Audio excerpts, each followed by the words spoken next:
ഈ ഒരു പൊസിഷനെ കാണുമ്പോൾ അട്രാക്ഷൻ തോന്നുന്നു, നാച്ചുറൽ ആണല്ലോ. അപ്പൊ ആ വ്യക്തിയോട് അങ്ങനെ പറയാൻ പറ്റും, I like sex with you, അങ്ങനെ പറയാൻ പാടും?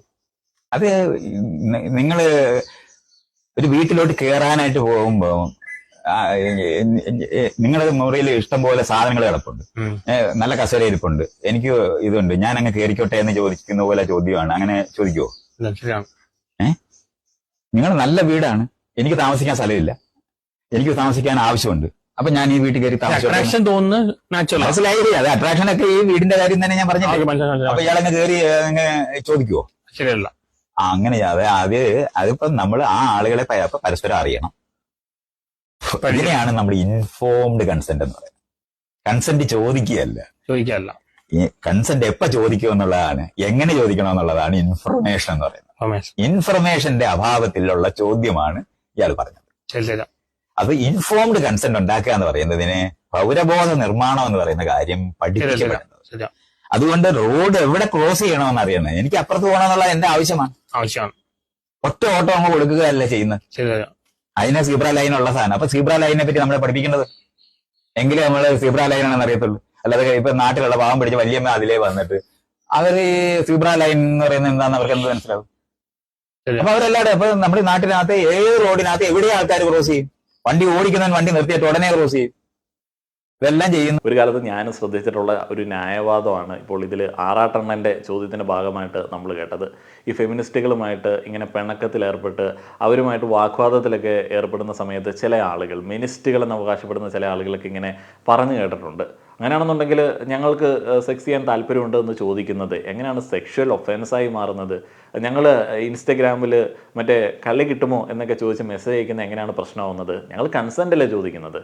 അപ്പോൾ അവിടെയാണ് മൈത്രൻ വ്യക്തമാക്കുന്നത് ഇൻഫോംഡ് കൺസെൻറ്റ് എന്ന് പറയുന്ന ഒരു കാര്യം.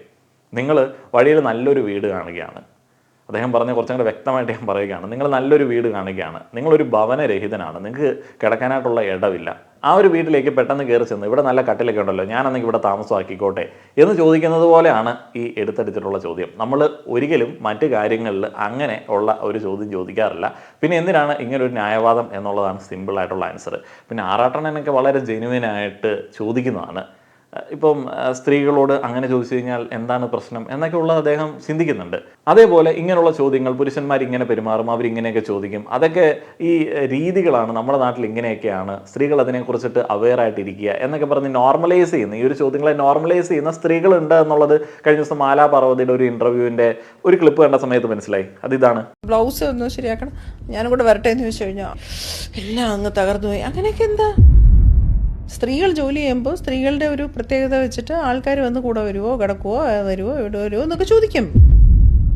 10 മിനിറ്റിലാണെങ്കിൽ ഞങ്ങളത് 5 മിനിറ്റ് ഓടണം. എന്നാൽ മാത്രമേ നമുക്കൊരു പരിഗണന കിട്ടുള്ളൂ.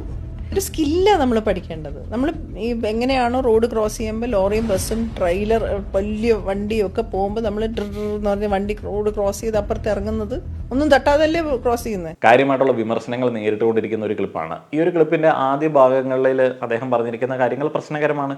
നോർമലൈസ് ചെയ്യുകയാണ്. ഇത്തരത്തിലുള്ള ചോദ്യങ്ങൾ ഉണ്ടാവും. ആ ഒരു ചോദ്യങ്ങളൊക്കെ ഇവിടെ നമ്മൾ കേൾക്കേണ്ടത് തന്നെയാണ്, അല്ലെങ്കിൽ എപ്പോഴും കേട്ടുകൊണ്ടിരിക്കുന്നതാണ്.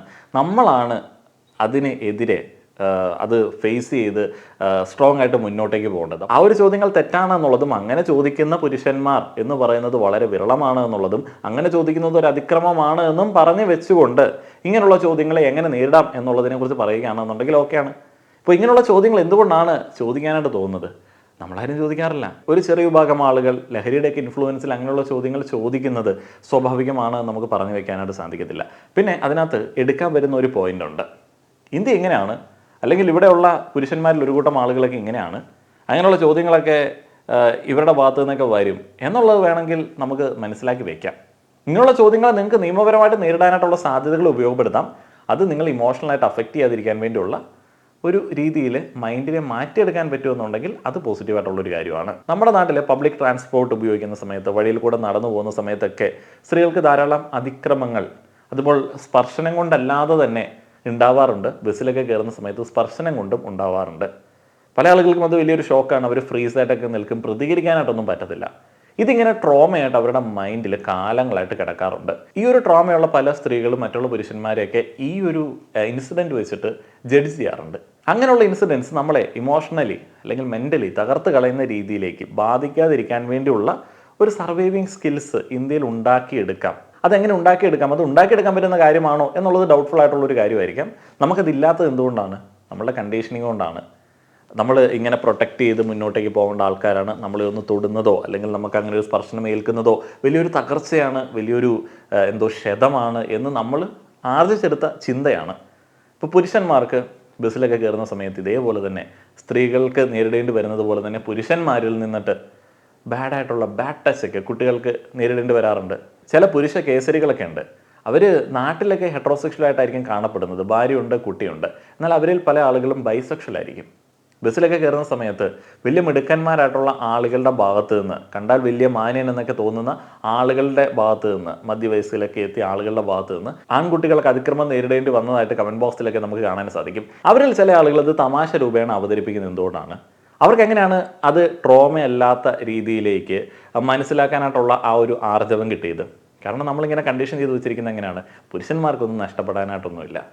അതേപോലെ തന്നെ ഈ ലൈംഗിക അതിക്രമം, പണ്ടത്തെ സിനിമയിൽ മറ്റേ പൂ കഴിയുന്ന സീനുകൾ, ഇല്ലാണ്ടായി പോകുന്ന ഒരു ജന്മം, അതൊന്നും പുരുഷന്മാർക്ക് ഉണ്ടാകുന്ന ഒരു സാഹചര്യമല്ല. ഇങ്ങനെയുള്ളൊരു സ്പർശനം കൊണ്ട് നമ്മുടെ ജീവിതമൊന്നും അവസാനിക്കുന്നില്ല എന്നുള്ള ഒരു ചിന്ത, ഒരു കോൺഫിഡൻസ് അവരിൽ കാലങ്ങളായിട്ട് നമ്മൾ ഇട്ട് കൊടുത്തിട്ടുണ്ട്. എന്നാൽ സ്ത്രീകൾക്കെതിരെയുള്ള അതിക്രമങ്ങളെ നിയമപരമായിട്ട് നേരിട്ട് ഇരയ്ക്ക് നീതി വാങ്ങിക്കൊടുത്താലും അവർക്കതൊരു ട്രോമയായിട്ട് കിടക്കുകയാണ്. സമൂഹം അവരെ സ്ഥിരമായിട്ട് ഇരയായിട്ട് തന്നെ അങ്ങ് ചിത്രീകരിച്ച് വെച്ചിരിക്കുകയാണ്. ആ ഒരു അതിക്രമങ്ങൾ, അതൊരു ചെറിയ സ്പർശനമാണെങ്കിൽ കൂടെ ഒരിക്കലും അത് തമാശ രൂപേണ ഒരിടത്തും അവതരിപ്പിക്കപ്പെടാറില്ല. അവിടെയാണ് മാലാ പാർവതി പറഞ്ഞതിലെ ഒരു പോയിന്റ് വേണമെന്നുണ്ടെങ്കിൽ ഒരു ചോയ്സ് ആയിട്ട് നമുക്ക് എടുക്കാവുന്നത്.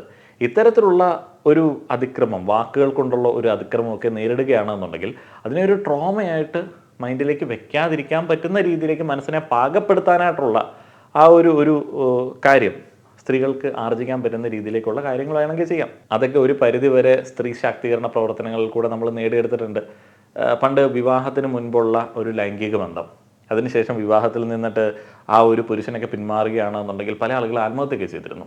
ഇപ്പോൾ അങ്ങനെ sex is not a promise എന്നൊക്കെ പറയാൻ പറ്റുന്ന രീതിയിലേക്കുള്ള ഒരു ആർജവം വന്നത് ആ ഒരു ശാക്തീകരണ പ്രവർത്തനത്തിന്റെ ഭാഗമാണ്. ഇക്കാലത്തിലേക്ക് വരുമ്പോൾ വാക്കുകൾ കൊണ്ടുള്ള അതിക്രമങ്ങളെ നിയമപരമായിട്ട് നേരിടാനായിട്ടും എന്നാൽ അതൊരു ട്രോമയായിട്ട് മനസ്സിൽ വെക്കാതിരിക്കാൻ വേണ്ടിയുള്ള ഒരു ആർജവവും നമുക്ക് കൊണ്ടുവരാവുന്നതാണ്. എടാ, നിന്റെ ബോഡി കൗണ്ട് എത്രയാ? ഒരു 65-66 ആണെന്നാ തോന്നുന്നത്. നീ എന്ത് പാവാടാ? ഞാൻ നിന്റെ ബോഡി വെയിറ്റ് അല്ല ഉദ്ദേശിച്ചത്, നിന്റെ ബോഡി കൗണ്ട് ഉദ്ദേശിച്ചത്. അതിന് ഞാനും ബോഡി വെയിറ്റ് അല്ല ഉദ്ദേശിച്ചത്, ബോഡി കൗണ്ട് തന്നെയാണ്. ഒരു കാലത്ത് നമ്മളടങ്ങുന്ന ആളുകൾ അവകാശപ്പെട്ടിരുന്ന ന്യൂ ജനറേഷൻ ഇപ്പോൾ മറ്റുള്ള ആളുകളിലേക്ക് കൈമാറപ്പെട്ട ന്യൂ ജനറേഷൻ എപ്പോഴും പരാതിപ്പെട്ടിരുന്ന ഒരു കാര്യമാണ്, എന്തോ ഒരു ലോക്കലാണ് ഇവിടെയുള്ള ആളുകൾ, തെറിയില്ലാതെ ഒന്നും ഇവിടെയുള്ള ആൾക്കാർക്ക് സംസാരിക്കാൻ അറിയത്തില്ല. മലയാളികൾ കാര്യമായിട്ട് അതിനെ തെറി പറയുന്നു. അതേപോലെ തന്നെ ചില ഇടങ്ങളിലൊക്കെ ഒരു കാലത്ത് കാര്യമായിട്ടുണ്ടായിരുന്ന പുരോഗമന ചർച്ചകളിൽ പറഞ്ഞിരുന്ന ഒരു കാര്യമാണ്, മലയാളിയുടെ തെറിയിൽ പോലും സ്ത്രീവിരുദ്ധതയാണ്. ലൈംഗിക അവയവങ്ങളെക്കുറിച്ചിട്ടല്ലാതെ ഒരു തെറി പോലും ഈ മലയാളിക്ക് പറയാനായിട്ടില്ല. ഇതൊക്കെ പറഞ്ഞിരുന്ന പുതിയ തലമുറ മാറുമെന്ന് പ്രതീക്ഷിച്ചിരുന്ന ആളുകളൊക്കെ ഇപ്പോൾ ആരായി? ഇപ്പോഴത്തെ ജെൻ സി, ജെൻ ആൽഫ അവരുടേതെന്ന് പറഞ്ഞ് ഇറങ്ങുന്ന പല വീഡിയോസിലും കണ്ടൻസിലും നമുക്കൊരു 10 മിനിറ്റിനിടയിൽ 3-4 എഫേർഡെങ്കിലും കേൾക്കാനായിട്ട് സാധിക്കും. അതേപോലെ തന്നെ സെക്സിൻ്റെ ഒരു അതിപ്രസരമാണ്. ബോഡി കൗണ്ട് എനിക്ക് സത്യം പറഞ്ഞാൽ അറിയത്തുണ്ടായിരുന്നില്ല. എന്താണ് ഈ ബോഡി കൗണ്ട്? പല റീലുകളൊക്കെ ഇങ്ങനെ കാണാറുണ്ട്. ഒരിടത്ത് സെർച്ച് ചെയ്ത സമയത്ത് ഇങ്ങനെ കണ്ടു, ഇത് പണ്ടത്തെ ആക്ഷൻ സിനിമകളിലൊക്കെ ആളുകളെ കൊന്നു തള്ളിയിരുന്നതുമായി ബന്ധപ്പെട്ടുള്ള ഒരു സംഭവമാണ്. എന്നാൽ പിന്നീട് മനസ്സിലായി ഇതൊരു അമേരിക്കൻ സ്ലാങ് ആണ്. ഒരാൾക്ക് എത്ര സെക്ഷൽ പാർട്ട്നേഴ്സ് ഉണ്ട് എന്നുള്ളതാണ് ബോഡി കൗണ്ട് കൊണ്ട് ഉദ്ദേശിക്കുന്നത്. ഓ ആയിക്കോട്ടെ, 60-ലധികം സെക്ഷൽ പാർട്ട്നേഴ്സ് ഉള്ള തൻ്റെ ബോയ് ഫ്രണ്ടിനെയോ ബെസ്റ്റിയോ ആരോ കണ്ട് അന്തം വിടുന്ന ഒരു പെങ്കൊച്ചിനെയാണ് ഈ റീലിൽ കാണിക്കുന്നത്. ഇതിൽ എന്തെങ്കിലും കണ്ടൻറ്റോ അല്ലെങ്കിൽ ഇതിലെന്തെങ്കിലും രസമോ എന്തെങ്കിലും ഒരു സംഭവം ഉണ്ടോ എന്നുള്ളത് നമുക്ക് തോന്നിപ്പോകും. എന്നാൽ അതായിരിക്കാം ജനറേഷൻ ഗ്യാപ്പ്. അതിൽ കുറച്ച് ആളുകൾക്ക് എന്തെങ്കിലുമൊക്കെ ഒരു ആസ്വാദനം കണ്ടെത്താനായിട്ട് പറ്റുന്നുണ്ടായിരിക്കാം. ബോഡി കൗണ്ട്, 60-ലധികം sexual partners, multiple sexual partners, ഒന്നിലധികം എന്നൊന്നും ഞാൻ പറയുന്നില്ല. അതിപ്പോൾ ഒരാളുടെ ജീവിതത്തിൽ സാഹചര്യങ്ങൾ കൊണ്ട് ചിലപ്പോൾ കുറച്ച് ആളുകളുമായിട്ടൊക്കെ ബന്ധപ്പെടേണ്ടി വന്നിട്ടുണ്ടാവാം. എന്നാലും ഈ ഒരു 5-ലധികം എന്നൊക്കെ പറയുന്നത് ഒരു കാലത്തും ഈ മൾട്ടിപ്പിൾ സെക്ഷൽ പാർട്ട്നേഴ്സ് എന്ന് പറയുന്നത് പ്രോത്സാഹിപ്പിക്കപ്പെട്ടിരുന്നില്ല. സെക്സ് വർക്കൊക്കെ ചെയ്യുന്ന ആളുകൾക്ക് അങ്ങനെ ഒത്തിരിയധികം ആളുകളുമായിട്ട് ബന്ധപ്പെടേണ്ടി വന്നിട്ടുണ്ടായിരുന്നു. അപ്പോഴൊക്കെ ഈ ആരോഗ്യ പ്രവർത്തകരൊക്കെ പറയുന്നത് എന്താണ്? സുരക്ഷയൊക്കെ എടുക്കുക, അപ്പോൾ അവർക്കതൊരു ജോലി ആയതുകൊണ്ട് അതിനകത്ത് ഇമോഷണൽ ഇൻവെസ്റ്റ്മെൻ്റ് ഇല്ല. അപ്പോൾ അവർ സുരക്ഷിതമായിട്ടുള്ള ബന്ധത്തിലൊക്കെ ഏർപ്പെട്ടതിന് ശേഷം പിരിയുന്നു. എന്നാൽ സെക്സ് വർക്ക് ചെയ്യാത്ത സാധാരണക്കാർക്കിടയിലേക്ക് ഈ ബോഡി കൗണ്ടൊക്കെ അങ്ങ് പ്രൊമോട്ട് ചെയ്യുന്ന സമയത്ത് ഈ മൾട്ടിപ്പിൾ സെക്ഷൽ പാർട്ട്നേഴ്സിൻ്റെ എണ്ണം ഇങ്ങനെ പറഞ്ഞ് പുളകം കൊള്ളുന്ന സമയത്ത് ഉണ്ടാവുന്ന രണ്ട് സംഗതികളുണ്ട്. ഒന്ന്, over glorification of sex. Over glorification of sex എന്ന് പറയുന്നത് എത്തിക്കലി കറക്റ്റായിട്ടുള്ള കാര്യമൊന്നുമല്ല. സെക്സ് നിങ്ങൾക്ക് ആസ്വദിക്കാൻ പങ്കാളികൾക്കിടയിലുള്ള സ്വകാര്യതയിലൊക്കെ പോകുന്നതാണ് ഇതിലൊരു ഡിസിപ്ലിൻ എന്ന് പറയുന്നത്. സെക്ഷൽ ഡിസിപ്ലിൻ എന്ന് പറയുന്ന ഒരു കാര്യമുണ്ട്. മൾട്ടിപ്പിൾ സെക്ഷൽ പാർട്ട്നേഴ്സ് എന്ന് പറയുന്നത് സെക്ഷൽ ഡിസിപ്ലിനെതിരാണ്. ആദ്യത്തെ ഒരു ഫ്രസ്ട്രേഷൻ കുറേയധികം ആളുകൾക്ക് 60 ബോഡി കൗണ്ടൊക്കെ അവനുണ്ടെന്ന് പറയുന്നു, എനിക്ക് ലൈൻ പോലും സെറ്റായിട്ടില്ല. ഒരു ഫ്രസ്ട്രേഷൻ ഒരു സൈഡിൽ, കടുത്ത വേദന, മറ്റേ ബ്രേക്കപ്പ് വരുന്ന സമയത്ത് കുത്തിക്കൊല്ലാനായിട്ട് നടക്കുന്നു, റിജക്ഷൻ വരുന്ന സമയത്ത് താങ്ങാൻ പറ്റുന്നില്ല. ഈ ഗ്ലോറിഫിക്കേഷനുകൾ ഉണ്ടാവുന്നതാണ്. ഇനി രണ്ടാമത് ഇതിനകത്ത് വലിയൊരു സംഭവമുണ്ട്. ഈ multiple sexual partners, multiple affairs അതിനെ നോർമലൈസ് ചെയ്യുന്ന സമയത്ത് സെക്സ് വർക്ക് ചെയ്യുന്ന ആൾക്കാരെ പോലെ അല്ല, ഇമോഷണൽ ഇൻവെസ്റ്റ്മെൻ്റ് ഉണ്ട്. നിങ്ങൾ ഓക്കെ, എനിക്ക് അവൻ വേണ്ട, അല്ലെങ്കിൽ ഇവർ വേണ്ട, ഞാൻ വേറൊന്നിലേക്ക് പോവുകയാണ്, എനിക്കൊരു സിറ്റുവേഷൻഷിപ്പ് വേണം, അല്ലെങ്കിൽ എനിക്കൊരു ചെറിയൊരു ഡേറ്റിംഗ് വേണം, ഒരു ചെറിയൊരു ഷോർട്ട് ടൈം റിലേഷൻഷിപ്പ് വേണം, ഇങ്ങനെയൊക്കെ പറഞ്ഞിട്ട് നോർമലൈസ് ചെയ്ത ആളുകൾ പോകുന്ന സമയത്ത് അവർക്ക് സംഭവിക്കുന്നത് ഇമോഷണൽ ഇൻവെസ്റ്റ്മെൻറ്റ് ഉണ്ടാവുന്നു എന്നുള്ളതാണ്. ഇതിനകത്ത് മനസ്സ് ഇറക്കി വെക്കേണ്ടി വരും. ഒരു ചെറിയ റിലേഷൻഷിപ്പ് ആണെന്നുണ്ടെങ്കിലും ഒരാൾക്കത് സിറ്റുവേഷൻഷിപ്പ് ആയിരിക്കാം, ടൈം പാസ് ആയിരിക്കാം, മറ്റൊരാൾക്ക് അങ്ങനെ അല്ലാതാവുന്ന ഒരു സാഹചര്യത്തിൽ ആകെ മൊത്തത്തിൽ പ്രശ്നമാവും. അപ്പോഴത്തേന് പിന്നെ വാഗ്ദാനം നൽകി പീഡിപ്പിച്ചു എന്നൊക്കെ പറഞ്ഞിട്ടുള്ള പരാതികൾ. അതുകൊണ്ട് തന്നെ സെക്ഷൽ പാർട്ട്നേഴ്സിൻ്റെ എണ്ണം എന്നൊക്കെ പറഞ്ഞ് അഭിമാനിക്കുന്ന കാര്യം അതൊക്കെ ഭയങ്കര ബിലോ അവറേജ് പരിപാടിയാണ്. സെക്സിന് വേണ്ടി യാതൊരുവിധ ഇമോഷണൽ ഇൻവെസ്റ്റ്മെൻറ്റും ഇല്ലാതെ മൾട്ടിപ്പിൾ സെക്ഷൽ പാർട്ട്നേഴ്സുമായിട്ട് നടക്കുന്നു എന്ന് അഭിമാനിക്കുന്ന ആളുകൾ, അത് പുരുഷനാണെങ്കിലും സ്ത്രീയാണെന്നുണ്ടെങ്കിലും, നിങ്ങളുടെ ഒരു കുടുംബ ജീവിതത്തിലേക്ക് അവരെ ഇണയായിട്ട് കൂടെ കൂട്ടാത്തതാണ് നല്ലത്. സെക്ഷലി ട്രാൻസ്മിറ്റ് ചെയ്യാനുള്ള ഡിസീസസ് ഉണ്ടോ എന്നുള്ളത് നമുക്ക് എങ്ങനെ അറിയാം? 10-60 ഒക്കെ ആളുകളുമായിട്ട് ബന്ധപ്പെട്ട ആളല്ലേ, നമുക്കറിയാൻ പറ്റത്തില്ല. അതേപോലെ സെക്സ് എന്ന് പറയുന്ന രണ്ട് മനുഷ്യന്മാരുടെ ഏറ്റവും പ്രൈവറ്റ് ആയിട്ടുള്ള, ഏറ്റവും ഇൻറ്റിമേറ്റ് ആയിട്ടുള്ള ഒരു കമ്മ്യൂണിക്കേഷനാണ്. അതിലൊരു ഡിസിപ്ലിൻ സാധാരണ ആളുകൾക്കൊക്കെ ഉണ്ടാവാറുണ്ട്. അങ്ങനെ ഒത്തിരിയധികം ആളുകളുമായിട്ട്, സെക്സ് വർക്ക് അല്ലാത്ത ആളുകളെ കുറിച്ചിട്ടാണ് പറയുന്നത്, ഒത്തിരിയധികം ആളുകളുമായിട്ട് ഇമോഷണലി ഇൻറ്റിമേറ്റായിട്ട് സമയം പങ്കിട്ടിട്ടുള്ള ഒരാൾക്ക് ഒരു പങ്കാളിയുമായിട്ട് ഒരു കുടുംബജീവിതമൊക്കെ നടത്താനായിട്ട് വലിയ പാടായിരിക്കും.